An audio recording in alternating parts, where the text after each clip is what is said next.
എല്ലാവർക്കും നമസ്കാരം.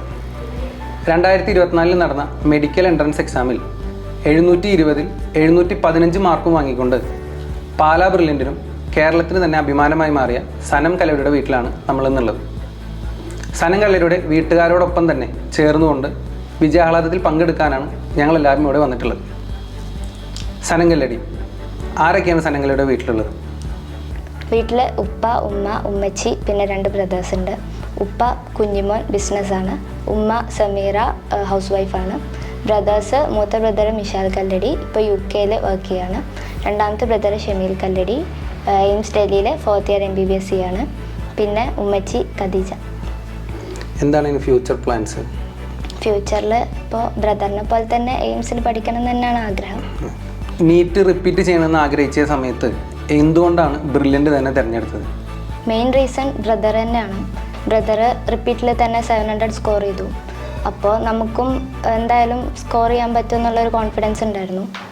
Medical entrance exam ഇത്രത്തോളം ഈസി ആയിട്ട് പരീക്ഷ എഴുതുന്ന സമയത്ത് ഇത്ര ഈസി ആയിട്ട് തോന്നാൻ ബ്രില്യൻ്റ് എത്രത്തോളം സഹായിച്ചിട്ടുണ്ട്? ബ്രില്യൻ്റെ കോച്ചിങ് അല്ലെങ്കിൽ അവിടുത്തെ മെൻറ്റേഴ്സ്, നമ്മുടെ ഡയറക്ടേഴ്സ് ആണെങ്കിലൊക്കെ എത്രത്തോളം നമ്മളെ സഹായിച്ചിട്ടുണ്ട്? മെയിനായിട്ട് ഹെൽപ്പ് ചെയ്തത് മോഡൽ എക്സാംസ് തന്നെയാണ്. അതിൽ നമുക്ക് ഇതുവരെ ഇട്ട ഒരു എക്സാമിൽ പോലും ക്വസ്റ്റ്യൻസ് ഒന്നും റിപ്പീറ്റ് ചെയ്യാണ്ട് NCERT ഫുൾ കവർ ചെയ്യുന്ന രീതിയിലായിരുന്നു എക്സാംസ് ഉണ്ടായിരുന്നത്. അപ്പോൾ അത് റെഫർ ചെയ്താൽ തന്നെ നമുക്ക് ഒരുവിധം ഈസി ആയിരുന്നു. അതുകൊണ്ട് എനിക്ക് അവിടുന്ന് കിട്ടുന്നതിനേക്കാൾ ഒരുപാട് സ്കോർ കൂടിയിട്ടാണ് നീറ്റിന് കിട്ടിയത്. ബ്രില്യൻറ്റിൻ്റെ ഏത് ബ്രാഞ്ചിലാണ് പഠിച്ചിരുന്നത്?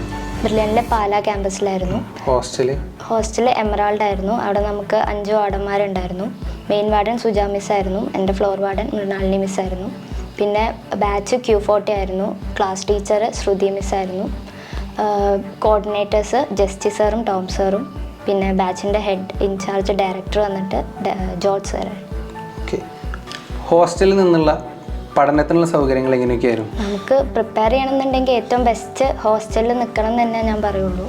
എന്തായാലും ബ്രില്യൻ്റിലെ ഹോസ്റ്റൽ എങ്ങനെയാണെന്ന് വെച്ചാൽ നമുക്ക് ഒരു റൂമിൽ 2 പേരാണ് ഉണ്ടായിരുന്നത്. പിന്നെ പഠിക്കാനുള്ള എല്ലാ സൗകര്യങ്ങളും അവിടെ ഉണ്ടായിരുന്നു. ലൈബ്രറി ഉണ്ടായിരുന്നു. പിന്നെ ക്യാമ്പസിലെ ഏറ്റവും അടുത്തുള്ള ഹോസ്റ്റലായിരുന്നു. അപ്പോൾ അതിൻ്റെ വേറെ ബുദ്ധിമുട്ടുകളൊന്നും ഉണ്ടായിട്ടില്ല. പുറത്തുള്ള സൗണ്ടുകളൊന്നും ഉണ്ടായിട്ടില്ല. ഡെയിലി റുട്ടീൻ പഠിക്കുന്ന ഒരു 10 to 12 hours ആയിരിക്കും പഠിക്കുന്നുണ്ടായിരിക്കുക. 7 to 8 hours എന്തായാലും ഉറങ്ങുന്നുണ്ടായിരുന്നു. പിന്നെ ബാക്കി കാര്യങ്ങളൊക്കെ അങ്ങനെ കറക്റ്റ് റുട്ടീൻ ടൈം ടേബിൾ ആയിട്ടുണ്ടായിരുന്നില്ല. ക്ലാസ് എടുത്തിരുന്ന പ്രൊഫസർമാരുടെ ക്ലാസ്സുകൾ എത്രത്തോളം ഈ ഒരു അച്ചീവ്മെൻറ്റിൽ എത്താനായിട്ട് ഹെൽപ്പ് ചെയ്തിട്ടുണ്ട്? ബ്രില്യൻറ്റിലെ ഇന്ത്യയിലെ തന്നെ ബെസ്റ്റ് ഫാക്കൽറ്റീസ് തന്നെയാണ് ബ്രില്യൻറ്റിലുള്ളത്. എല്ലാവരും ഓരോരുത്തർ കുറച്ച് ചാപ്റ്റേഴ്സ് മാത്രമായിരിക്കും ഡീൽ ചെയ്യുന്നത്. ആ ചാപ്റ്റേഴ്സിൽ അവർക്ക് മാക്സിമം നോളജ് ഉണ്ടായിരിക്കും. അങ്ങനെ എല്ലാം ഹെൽപ്ഫുള്ളായിരുന്നു.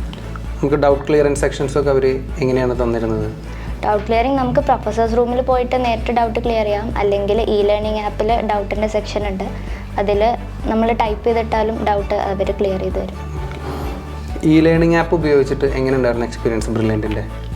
ലേണിംഗ് ആപ്പ് ഭയങ്കര ഹെൽപ്ഫുള്ളായിരുന്നു. ഇപ്പം നമുക്ക് ക്ലാസ്സസിൽ എന്തെങ്കിലും ഓഫ്ലൈൻ ക്ലാസ്സിൽ എന്തെങ്കിലും മിസ് ചെയ്ത് പോയാലും ലേണിംഗ് ആപ്പിൽ പോയി കഴിഞ്ഞാൽ നമുക്കിപ്പോൾ 2024 ഓൺലൈൻ ക്ലാസ് കിട്ടുന്നുണ്ട്. ബാക്കി 2021 തൊട്ടിട്ട് അതിലിട്ടിട്ടുള്ള എല്ലാ ക്ലാസ്സസും നമുക്ക് അവൈലബിൾ ആണ്. ഇഷ്ടമുള്ളത് നോക്കിയിട്ട് കാണാം. പിന്നെ ക്വസ്റ്റ്യൻസ് എക്സാംസ് ഉണ്ടായിരുന്നു ഓരോ ചാപ്റ്റർ വൈസ്. അങ്ങനെ എല്ലാം കൊണ്ട് ഹെൽപ്ഫുള്ളായിരുന്നു.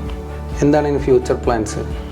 ഫ്യൂച്ചറിൽ ഇപ്പോൾ ബ്രദറിനെ പോലെ തന്നെ എയിംസിൽ പഠിക്കണം എന്ന് തന്നെയാണ് ആഗ്രഹം.